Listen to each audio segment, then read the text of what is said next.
fallait que je parte parce que j'avais un rendez-vous, mais j'ai vu ça dans le ciel, alors j'ai repris la séquence, donc il faudra la raccorder ici. Il y a quelques photos entre, et puis je me suis dit, parce que je voyais apparaître quelque chose d'assez joli là-bas, que je devais reprendre la séquence avant de partir à mon rendez-vous.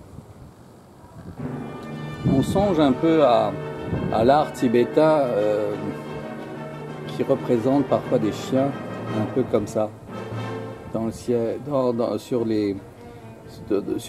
l'artisanat tibétain. Là, on a l'impression qu'on est au Tibet, même si on est à Paris. Hein. Ceci dit, si les mots qui correspondent à des vérités relatives de lieux n'existaient pas, on ne pourrait jamais rejoindre le Tibet en étant à Paris. Par conséquent, les mots sont une chose très importante qu'il faut connaître pour se repérer. Ces nuages ne sont pas filmés au Tibet, mais à Paris, au-dessus de Paris. En réalité, Baptiste, là, il y a un truc génial. Venez voir, venez. Regardez là. Là, juste là. Là, devant vous. De l'autre côté. Derrière les cheminées. Derrière l'antenne de cheminée. Vous voyez pas? Oui, là, devant vous, ouais, il y a un nez, un énorme visage. Malheureusement, il est caché par la cheminée. Capté.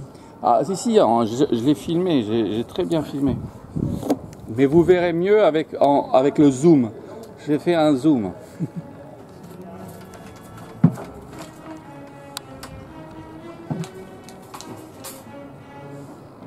Alors je continue.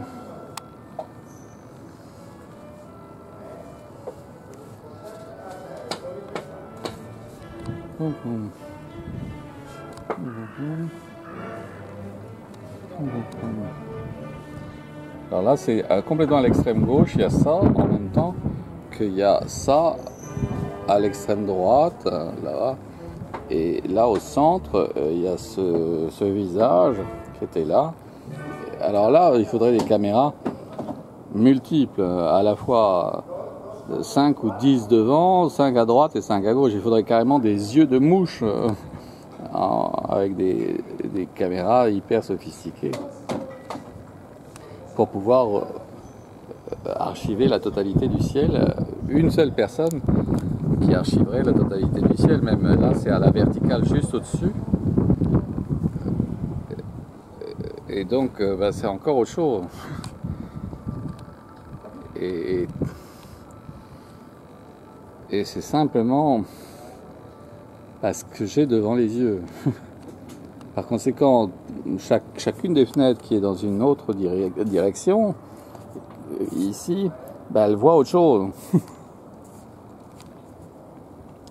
Alors de mon côté, il y a ça, mais là, il y a, si je prends le point de vue de gens qui sont là, il y a ça. Et si je prends le point de vue de ceux qui sont là, il y a ça. Donc sur chaque cour d'immeuble ou passage, il y a de quoi au moins mettre une personne en place, munie d'une caméra, pour archiver les nuages. Ça, ce serait vraiment un travail utile. Alors évidemment, on aurait continuellement des mêmes auteurs, mais un même auteur qui se renouvelle continuellement, hein, parce que c'est jamais lassant. C'est vraiment continuellement magnifique ce qu'il propose. Alors là, en ce moment-là, c'est juste devant moi, au centre, mais c'est aussi dans le détail admirable. Hein. Il y a un petit personnage là, un petit masque là. Enfin, c'est un travail faramineux. Et et ceux qui... Ça c'est un peu à la verticale, donc c'est juste au-dessus. Et puis il y a ça qui a lieu pour ceux qui sont à ma droite. Et qui peuvent aussi utiliser Zoom et avoir des détails sur des parties de la représentation qui est proposée. Tout ça simplement pour accompagner la croissance des enfants, pour qu'ils comprennent ce que signifie que le mot de Dieu dès le berceau, simplement en étant laissé sur le dos, sur une pelouse, comme je fus laissé, et depuis, évidemment, c'était pas compliqué de croire en Dieu.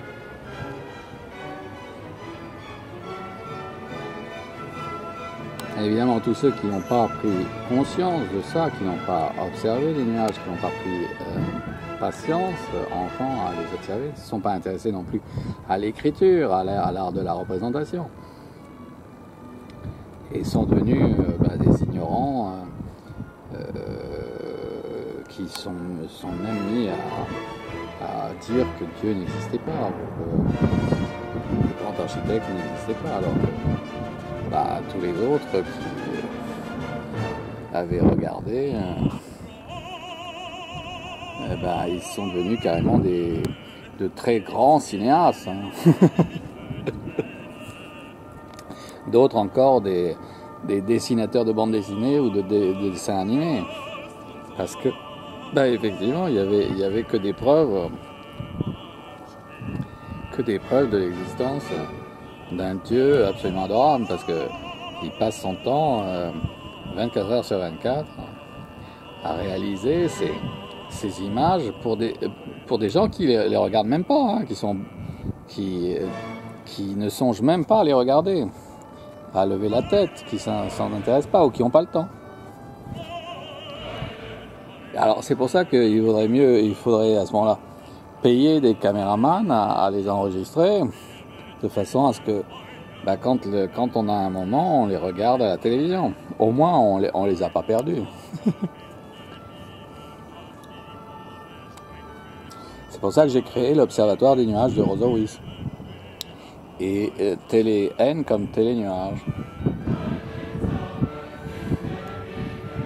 Donc ça pourrait donner un débouché à tous ceux qui aiment tâter du caméscope, qui aiment réaliser des images qui ne sont pas des artistes, qui ne savent pas peindre, mais qui savent au moins cadrer, qui ont appris à cadrer, à faire une photo. Alors ça s'apprend facilement avec les téléphones sans fil ou les mobiles. C'est une chose hyper simple à faire. Et donc, il faut même pas avoir le jardin d'enfant pour faire une photo. Ou pour ni même le baccalauréat. Donc c'est à la portée vraiment des analphabètes. C'est un interrupteur à appuyer, c'est un zoom à manier, en avant, en arrière. Ça prend une semaine à un peu plus. et ça peut permettre à certaines personnes de survivre. Mais encore faut-il qu'il y ait des gens, qu'il y ait des spectateurs pour ça, qu'il y ait vraiment une demande. Tant qu'il n'y a pas une quantité de gens qui s'intéressent à les regarder, qui s'intéressent vraiment à l'art avec un A majuscule, à Arte. C'est pour ça que j'avais aussi créé Arte, dans l'espoir que... Mais non, personne s'y intéresse, il n'y a que moi. Alors, évidemment, je suis un peu malheureux parce que il n'y a que moi qui m'intéresse à l'art vraiment, quoi. Ils avaient tous la possibilité de faire ces images. En réalité, c'est venu, mon intérêt pour l'image est venu d'une photo que j'ai vue que ma mère avait fait quand elle n'était pas encore fiancée et qu'elle recherchait mon père. Et elle avait fait une photo avec, elle envoyait un truc dans les nuages, et je me suis dit, tiens, ça m'intéresse vraiment. C'est ça que je vais faire. Je vais les archiver.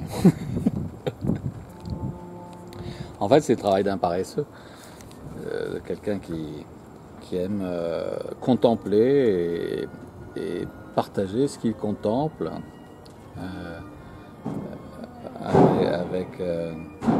grâce à une caméra ou un appareil photo. C'est tellement facile, on appuie sur un interrupteur et c'est la caméra qui enregistre. Donc on n'a pas à faire d'efforts.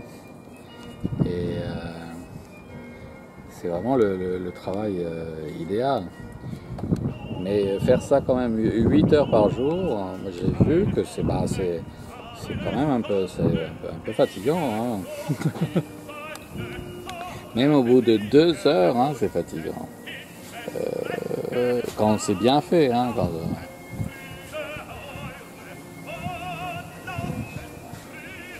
c'est pas si facile. Pour le faire bien, c'est pas si facile que ça. Et il faut apprendre à bien le faire. Mais ça s'apprend, hein. C'est comme un travail de caméraman. Donc c'est un travail qu'on peut donner à faire à des analphabètes. C'est un plaisir. Ça n'a rien à voir avec le travail d'écriture ou bien de conception pour créer une caméra ou pour créer un objet ou avoir une idée, hein, nouvelle. Par contre, ce qui se passe dans le ciel, c'est considérablement complexe et extrêmement difficile de réussir à réaliser des œuvres pareilles sur des surfaces aussi immenses, gigantesques, hein, et en même temps, dans la moindre particule, en se renouvelant en permanence, en ne se répétant jamais, à un point qu'effectivement on comprend que tous les artistes complètement, follement dans l'admiration totale de la création. Il n'y a pas de doute, elle est géniale. Par exemple, là, ce à quoi on assiste, alors, il a fallu que je tourne la caméra en verticale parce que normalement c'est comme ça, c'est présenté comme ça.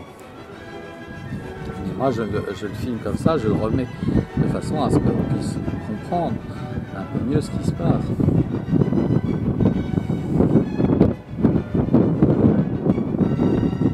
Et alors on comprend même que c'est donné envie de peindre au couteau. La technique de la peinture au couteau, ou même la technique impressionniste, vient de cette observation des nuages par Turner, hein, qui a été le premier, un des premiers, avec évidemment l'artiste de Nazca et puis l'artiste à Lascaux, mais pas seulement, l'artiste de l'île de Pâques. S'intéresser à ces merveilleux nuages, entre guillemets, les merveilleux nuages. J'ai pas pu arrêter le tournage pour mon rendez-vous, mais je vais quand même y aller, tant pis. Ceci dit, il y a cette chose énorme qui apparaît là, qui est admirabilissime.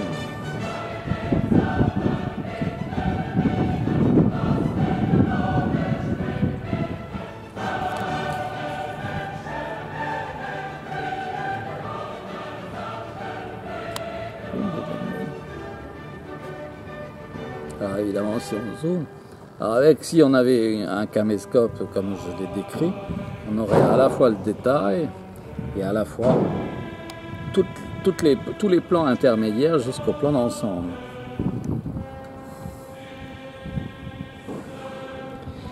Effectivement, il n'y a pas de limite d'imagination en matière de nuages. Ça, c'est à un point que parfois c'est effrayant. Le génie. Parce que personne n'oserait des choses pareilles. C'est Archimbolde, Jérôme Bosch a réussi, Archimbolde.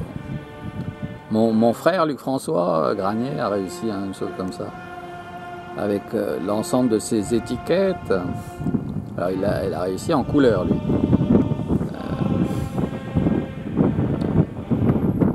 Enfin, parmi les plus grands.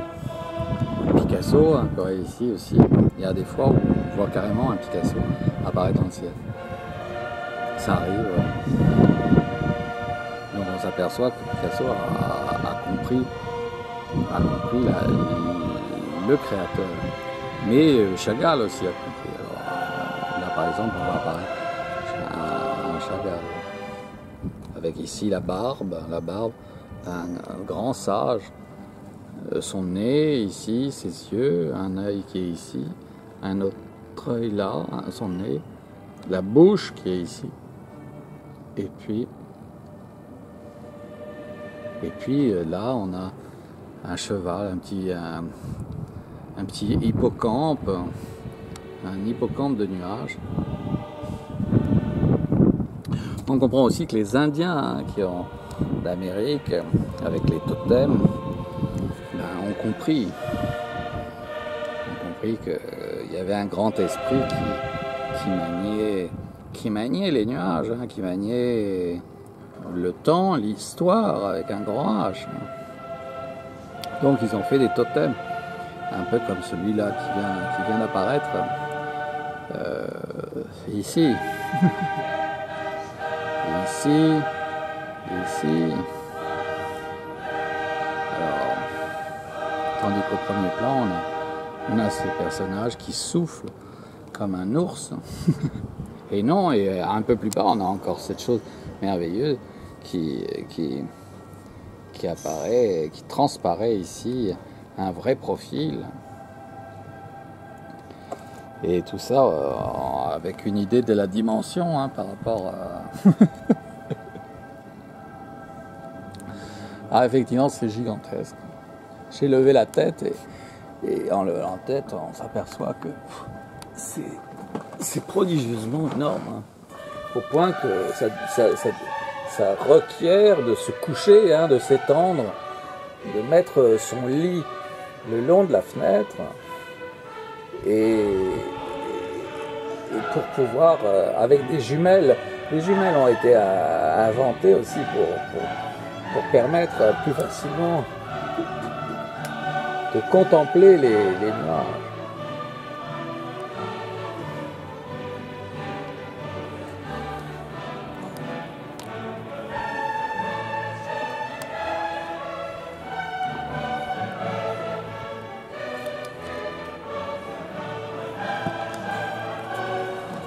Alors on a là un nez très très bizarre.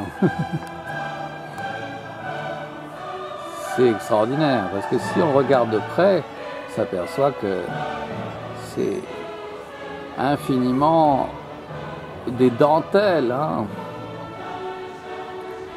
avec des personnages en filigrane.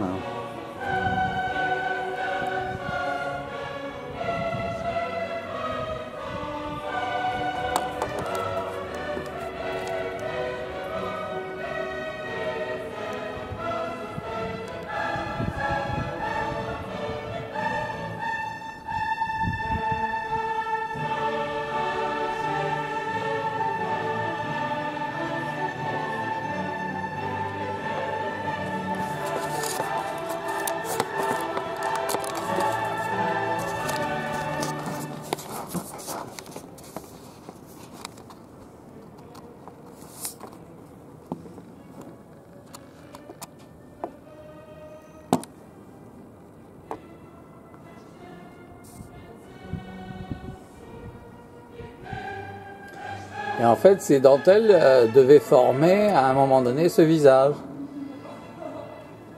qu'on voit là, avec un œil ici, un autre œil et le nez.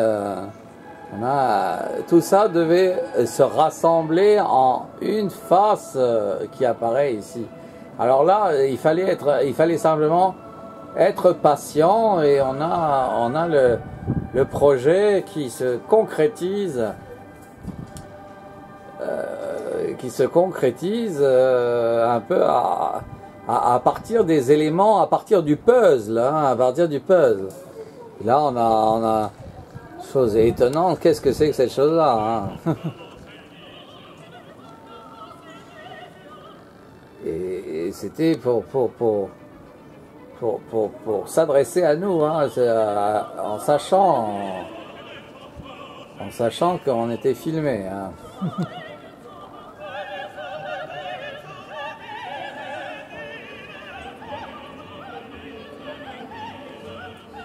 On comprend aussi l'art maya, hein, l'art des jades, la pierre polie.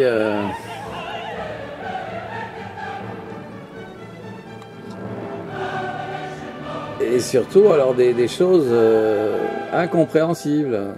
Pourquoi ça?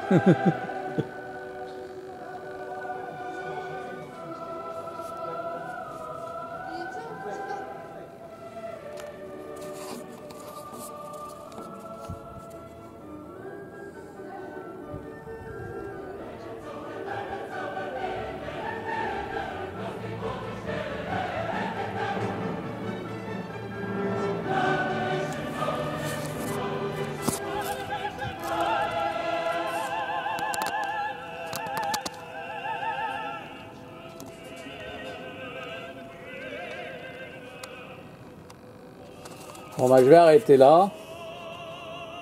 Je vais arrêter là sur la disparition de mon sujet. Énigmatique, hein, parce qu'on n'aura pas la réponse. La réponse, elle est de l'autre côté de la rue.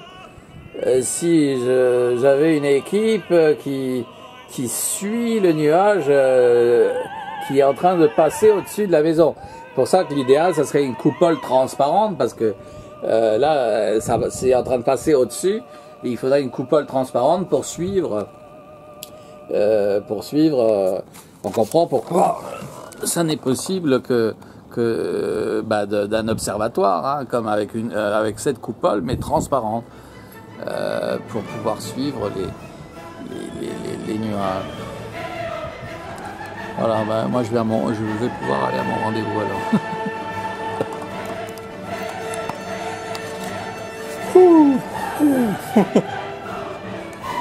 Ah, comme on éteint cette chose, c'est bidule.